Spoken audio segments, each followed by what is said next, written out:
Good day, grade 4 students. So welcome to your science class. So I am your teacher, Lorraine. So before we will going to proceed to our discussion, we will going first to sing a song which is titled Mr. Sun. Are you familiar with that song? So if yes, that is good. But if it doesn't, that's okay. So join us and let's sing together. Let's go!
Students, so you may settle down. Again, what is the title of our song?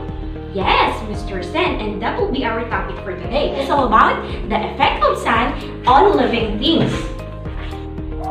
But we will go first to define what is a sun and what is a living things. So when we say sun, it's a source of a great amount of energy, a portion of which provides Earth with the light and heat necessary to support the life or the all living things.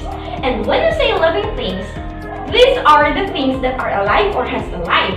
And most living things need foods, water, light, and temperature within the limited or within the defined limits and oxygen. So the example of living things are, we have here the plants. Very good, the plants.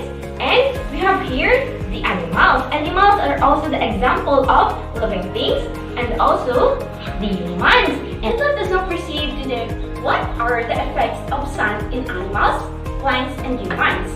So, do you know, student, that all living organisms on Earth are directly or indirectly rely on each other for sustenance?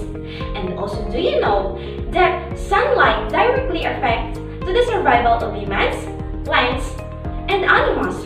And all life on Earth depends on acquiring the right amount of energy and nourishment. And yes, that is true, because sun is the source of light and energy of plants, animals, and humans. And also plants take energy from the light of the sun and water to make glucose, which is sugar that's stored for energy. So plants are also filled with vitamin D as a result of sunlight they absorb. So the energy from the sun is transferred from the plants to animals and humans when they eat the plants. When plants benefit sun, so animals and also humans benefit the sunlight. So animals and humans also benefit from the sun's effect on their bodies because sunlight in the skin produces vitamin D, which is important in the formation of strong bones and teeth. So what have you observed in the picture? Student, what have you observed?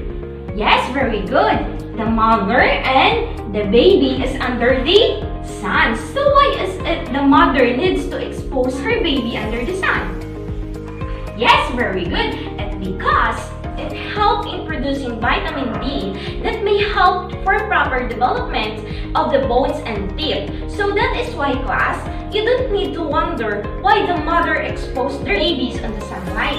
It's because the doctor advised them for the proper development of their baby's bones and teeth. So are we clear, student? So very good. And now we're going to move on to what are the effects of too much sunlight and too little sunlight on plants, animals, and humans. So first, what will happen to plants if there is too little sunlight? So if a plant gets too little sunlight, it will not be as green, so have as much glucose or energy and will not survive along. So what have you observed in this picture? Are the leaves of these plants still green? No, the plants here is different from our plants on our backyards, and because this is the result of too little sunlight. Now, let us now proceed to what will happen to the plants if there is too much sunlight. So what have you observed in this picture, students? So the plants was died and because of too much exposed on the sunlight. So too much sunlight can cause a plant's water evaporate and lead to death. So if too much and too little sunlight affects the plants, it could also affect the humans and also the animals. So here is what will happen to humans and animals if there is too little sunlight. So too little sun on animals and humans can cause a deficiency in vitamin D, which will lead to brittle teeth and weak bones. This would be happen to our teeth when we are lack of vitamin D. So if you have a weak bones, you are always stumbled.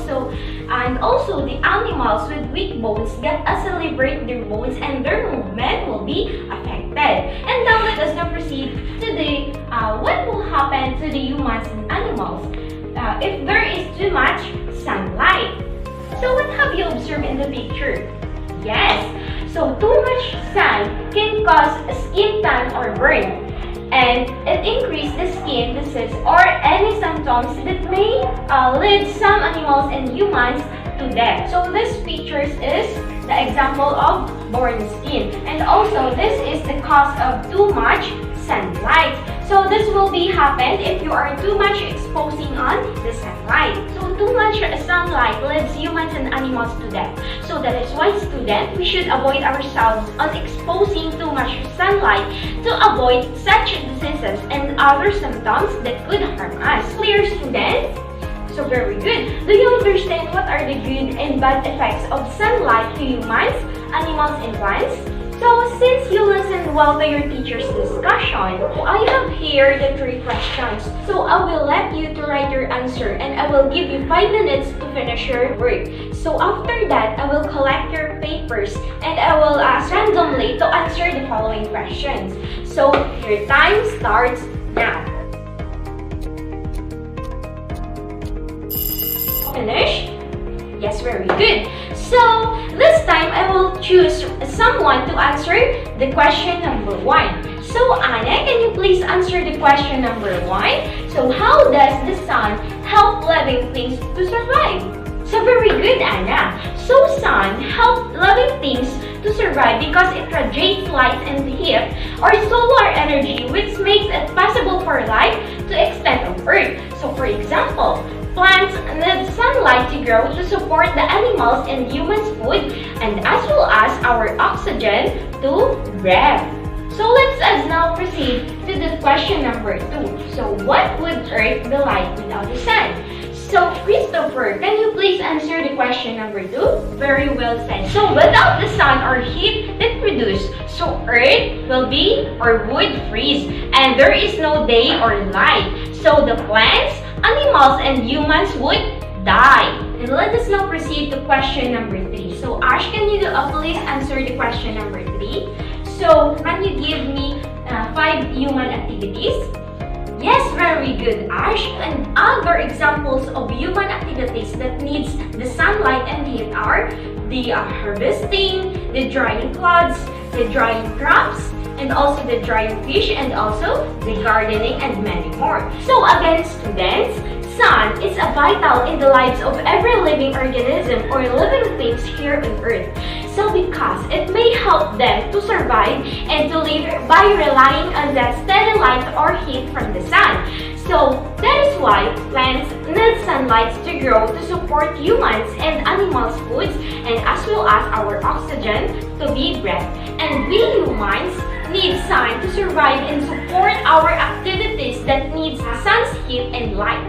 But remember that little or too much sunlight is bad and harmful to us as a living things or living organism here on Earth. That is why we should be knowledgeable enough of what are the good or bad effects of exposing sunlight to keep ourselves on the harmful situation that caused by the sun.